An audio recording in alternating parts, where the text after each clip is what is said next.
Hey, Pastor Steve Waldron, I hope you're having a great day in Jesus. Thank you so much for being here with us.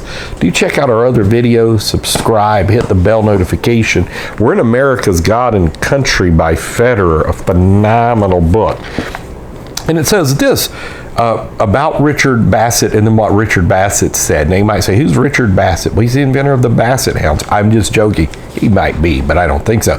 But anyhow, 1745 to 1815.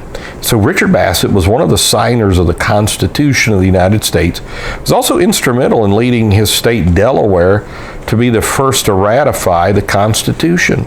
In addition, he was a U.S. Senator, Governor of Delaware, Chief Justice of the Supreme Court of Delaware, captain in the Revolutionary War, lawyer and planter. I'd say he did quite a bit. It's got a picture of him in here.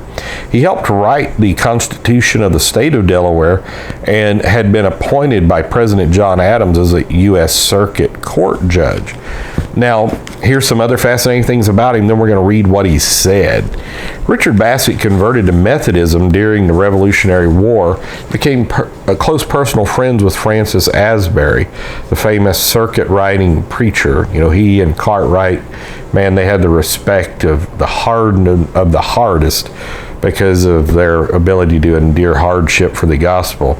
Richard Bassett personally contributed half the cost of building the first Methodist church in Dover, Delaware. Now I think the biggest church in all of Delaware is an apostolic church. And so I think the Andresses, I'm not sure. He freed his slaves and then paid them as hired labor because he converted to Methodism. And man, it was a lot of Methodists spoke with tongues back in those days. On his way to the Methodist camp meetings and danced and shouted. There's a picture. I remember my friend Tom Weiser showing me a book from 1797. We were at an old bookshop, massive bookshop one time. He said, look at this. It was pretty amazing. And it was like the slave owner, the wife, down with the slaves, and they were worshiping and falling out in the spirit and all this. On his way to the Methodist camp meetings, many times on his own plantation, he would ride joyfully with his former slaves, sharing the enthusiasm of their singing as they went. Major William Pierce of Georgia, the only delegate to the Constitutional Convention who recorded character sketches of each of the delegates, described Bassett thusly: a religious enthusiast, lately turned Methodist, who serves his country because it is the will of the people that he should do so. He is a man of plain sense and is modesty enough to hold his tongue. He is a gentlemanly man and is in high estimation among Methodists.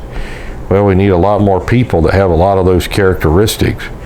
He also participated in the writing of the Constitution of the state of Delaware. And here's what the Constitution of the state of Delaware states. Article 22, every person who shall be chosen a member of either house or appointed to any office or place of trust shall make and subscribe the following declaration, to wit, I do profess faith in God the Father and in Jesus Christ his only Son and in the Holy Ghost, one God, blessed forevermore, and I do acknowledge the Holy Scriptures of the Old and New Testaments to be given by divine inspiration. Now that's pretty amazing that you had to subscribe to God and the inspiration of the Bible to hold an office in Delaware. Pretty incredible. God bless. We love you. Join us daily. We'll see you. Bye-bye.